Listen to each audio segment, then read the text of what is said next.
presented by Seat77.com. As always, Dave Dabbah is coming to you live from the Super Plus Seat 77 broadcast studio in the heart of Silicon Valley. Now, Dave Dabbah. North America, good afternoon. I am Dave Dabbah, and this is the Dave Dabbah Big Show for a Thursday. Oh boy, have we got a huge show for you today. Here's what we have for you today. Turns out Kevin Durant really liked the Celtics. Or did he just have a major man crush on Tom Brady?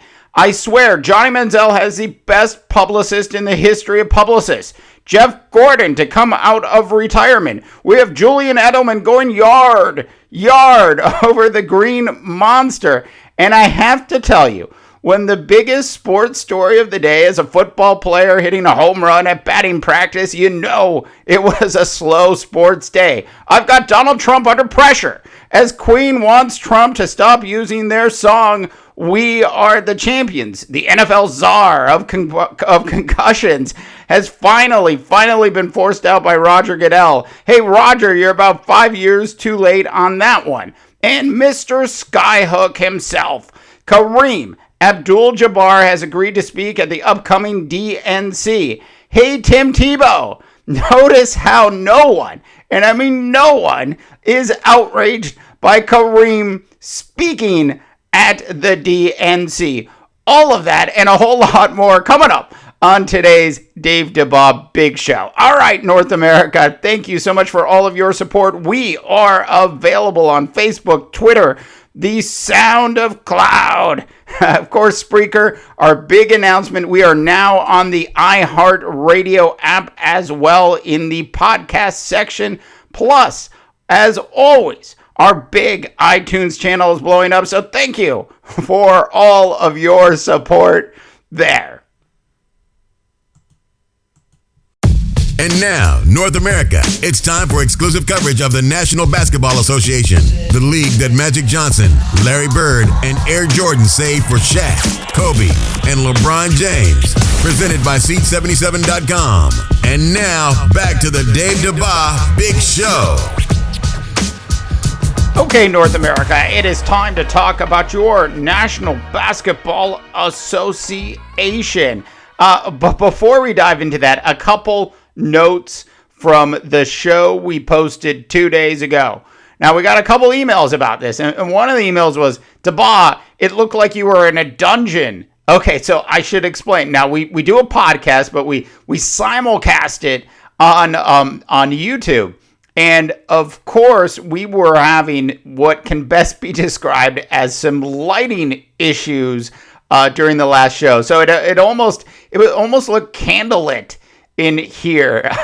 We also had a camera go down as well. So lots of technical issues in the big Seat 77 broadcast studio the last time around. But check it out, a lot cleaner and brighter, and you can actually see stuff today. So if you're checking us out on YouTube, you know what I'm talking about. So that's one note. Another note came in and said, like, how many pets does your family currently own? Okay, so here's the situation. We've got a ton of children. So it's 5 kids. We are up to one fully grown cat that if he flew on a plane, we'd actually have to pay for 2 seats. That's how big this cat is. We've got another fully grown cat, and now we have 2 kittens, a hamster, and a dog that is in retirement. All of that to manage at the Big Dabbah household.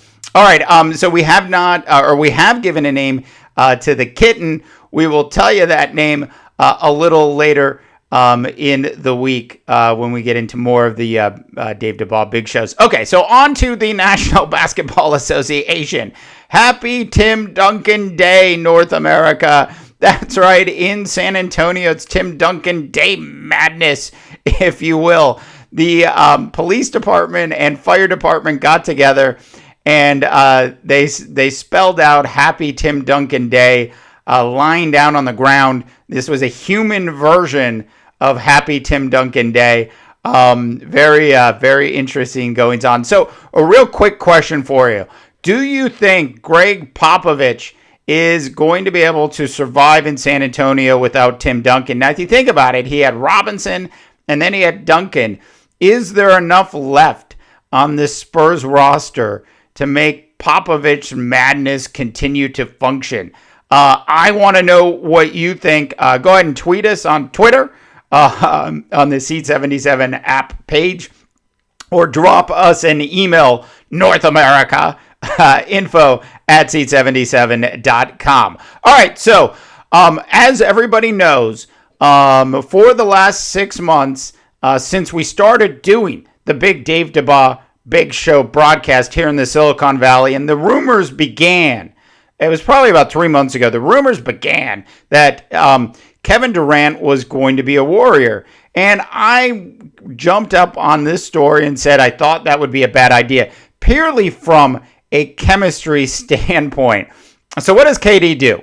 He goes ahead and rents what I'm assuming was a mansion in the Hamptons. Because, I mean, seriously, in the Hamptons, is there anything less than 4,000 square feet? Anyway, so he's in the Hamptons, and he has all of these teams roll in. By the way, the Lakers and New York Knicks not invited to the party. East Coast, West Coast, you're not invited. Anyways, I had said for a long time that I thought the best situation for Kevin Durant was the Boston Celtics. And when you actually hear Kevin Durant talking a couple days ago, he said that, he was so impressed by Tom Brady. It sounds like Tom Brady almost got him on his own to say yes. Anyways, so Kevin Durant went on to say that he was impressed with the Boston Celtics organization as well as the head coach and everything else. But at the end of the day, just decided to go with the Warriors. Now, look, ever since this has happened, there's been this discussion in all of the sports world that Kevin Durant is the new bad guy of the NBA. And the other thing that's killing me is everybody's saying this is a business decision. Now, look, a business decision revolves around money. And this was, while the money was there, not about the money. If it was about a business decision, you would have seen Kevin Durant go to one of the top 2 markets in North America, New York, where there's almost 20 million people there. If you're making a business decision, don't you put your brand in front of as many people as possible? New York or LA would have been the business decision. This was not a business decision. This was a decision based on wanting to win a championship. So all this talk about super teams and all this other stuff, throw it out the door. All that Kevin Durant cares about is winning a championship. And who are we, as the public, to come down on this guy for wanting to win a championship? That is the point of playing in the National Basketball Association. All right. So a real quick political note for you. Now, Mr. Skyhook himself, as we said in the opening, Kareem Abdul-Jabbar, or as I like to call him, the big fella. the big fella. I have to tell you, during the Showtime era, living in outside of Los Angeles, being in the market, being able to watch Kareem and Magic and James Worthy, and even Byron Scott before he became a bad head coach, play with the Showtime Lakers. It was fantastic, and I loved Kareem. Absolutely loved Kareem. But Kareem has done more off the court than you might realize. This is a well-spoken, well-opinionated man. He has the highest-rated HBO sports documentary in the history of HBO. He has a best-selling book on the New York Times best-selling. He is a New York Times best-selling author. In addition to that, he also regularly contributes to Time Magazine. And of course, it's all political and social justice related topics. But you gotta understand, when the announcement came out that Kareem was going to be speaking at the DNC, if you were not aware of all of the things that Kareem has been doing since he left the NBA, you would have been like, "What the heck, Kareem? Seriously, they're going with Kareem? Why not Magic Johnson?"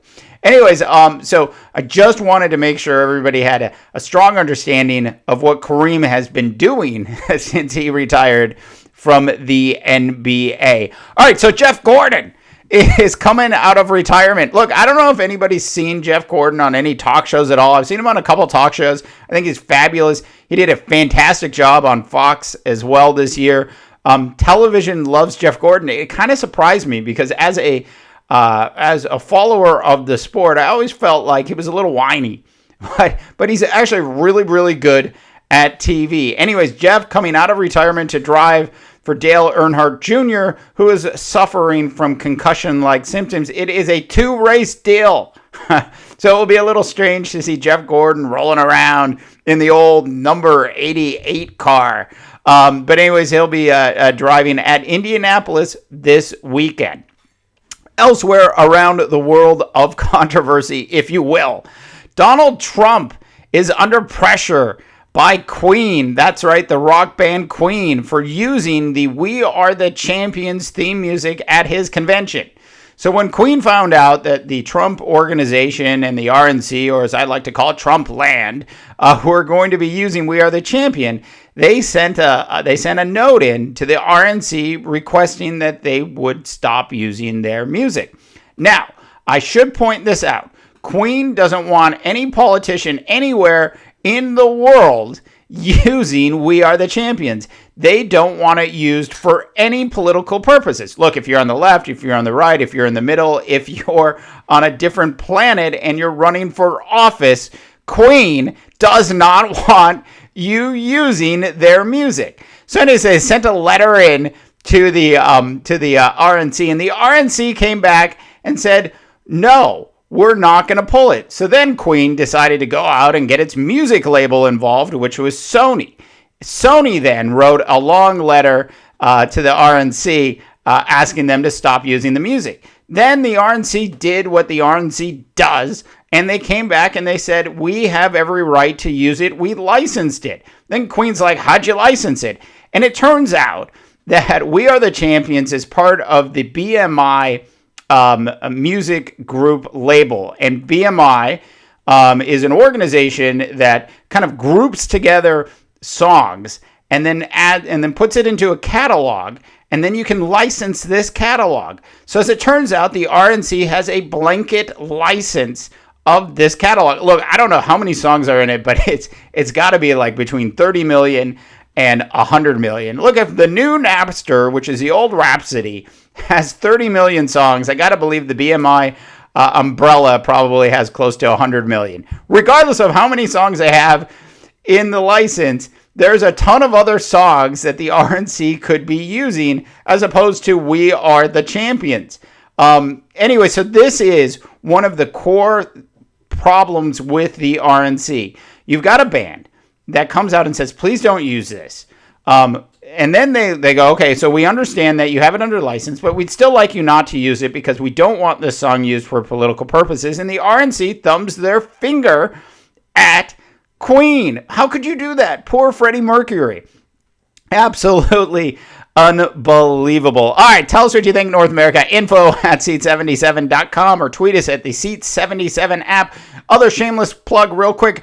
A completely redone and updated Seat77.com website is available. Coming up on the Dave Dabbah Big Show, I will tell you why I think, and I think you'll agree, Johnny Manziel has the best publicist in the entire world. The NFL czar of concussions is gone, finally. Way to go, Roger Goodell. The top news story of yesterday, a football player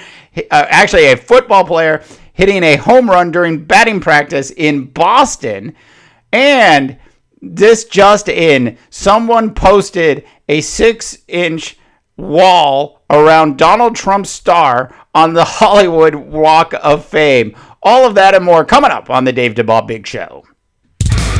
And now, North America, it's time to get down and dirty for some hard-hitting, concussion-causing coverage of the National Football League. The sport that Dave is so passionate about that he hasn't missed a single play of a Minnesota Viking game for the past 16 years. Presented by Seat77.com. And now, back to the Dave Dabbah Big Show. I got to tell you, I get so pumped about the National Football League. We are just 50 days away. That's right, a 5-0 away from the start of the National Football League season. Actually, we are so close to football, it's not even funny.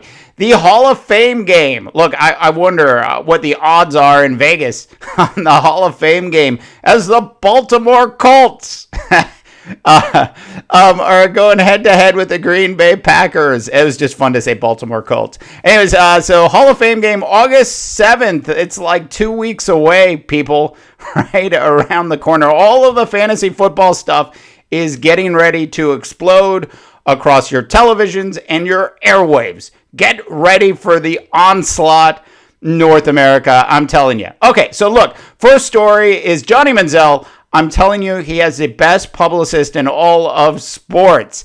And we had somebody actually write in on the Seat 77 app a little earlier today with regards to Josh Gordon.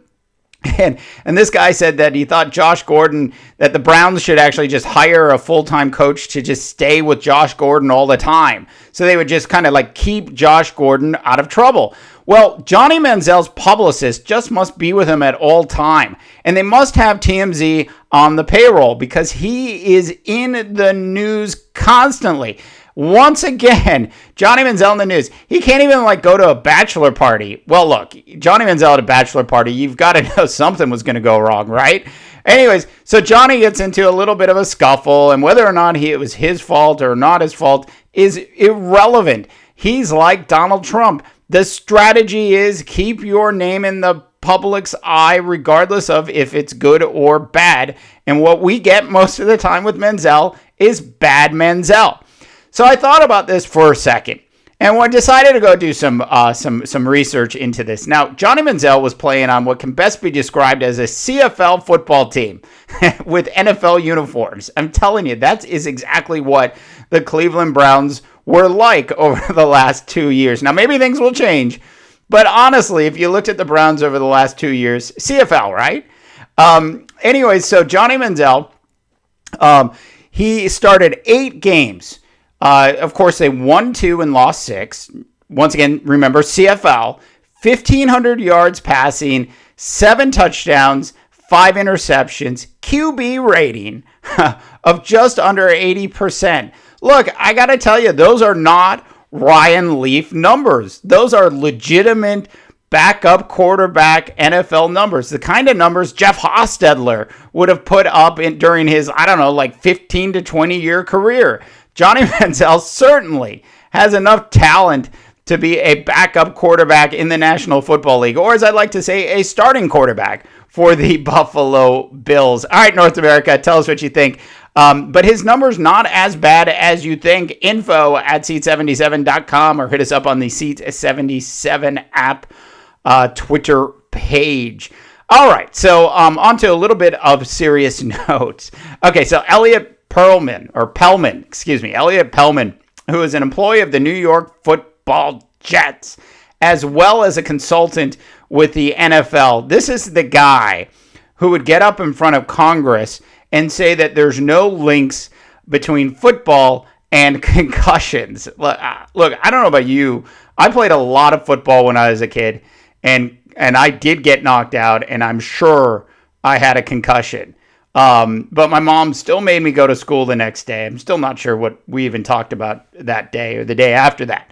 That being said, this guy needed to go a long time ago. The National Football League and Roger Goodell are finally going to do the right thing, and they're going to bring in a CMO.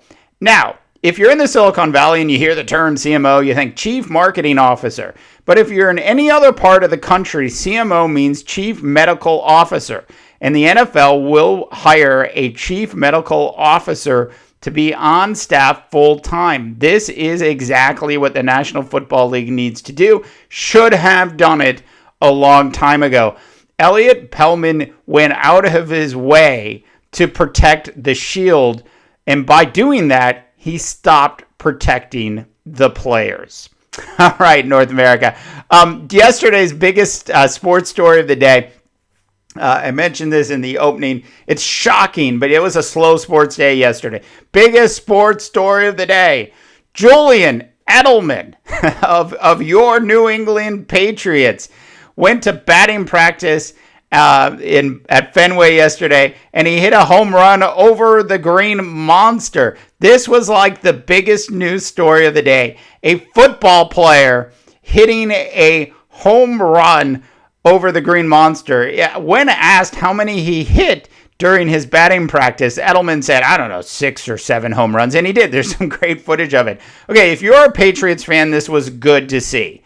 Edelman had 2 foot surgeries, the most recent one in May. So this was good to see that he seems to be doing well. And if football doesn't work out this year, if the Sox start to make a move towards the pennant, they maybe could pull him up. Maybe it could be a dual star athlete going forward, Julian Edelman. Hey, by the way, if you have a chance, check out the Julian Edelman 30 for 30 on ESPN. It's actually fabulous. All right. And last story of the day before we get out of here. And we're going to tie 2 stories together. The first is, of course, Ted Cruz last night at the RNC. I watched the 23-minute speech because I had to know, all this controversy all over the place about him not actually endorsing Donald Trump. And I started to think about this. Now, first, the Trump organization got a copy of the speech that Ted Cruz was going to give. They got it 2 hours before the speech. They knew 2 hours before the start of the speech that Ted Cruz was not going to endorse Donald Trump. They could have easily said, Ted, we're not going to let you speak. There's so many things that they could have done to avoid what ultimately happened, which is what I think they wanted to have happen. Now, so Ted Cruz gets up and he doesn't endorse Trump. And I have to say, of the speech, 18, 19 minutes of the speech was basically a softball. It's all the things you'd expect a politician to say to get a crowd excited. And all these people came out after he finished the speech, and there was all sorts of booing that went on towards the end because he wasn't endorsing Trump. And then Trump came out and clapped and did all this other stuff. And this was before we got to the awkward air kiss between him and his vice president nominee. That is Trump and his vice president nominee. A complete circus last night at the RNC. But here's my thoughts on this. There is something to be said. And look, not a Ted Cruz supporter.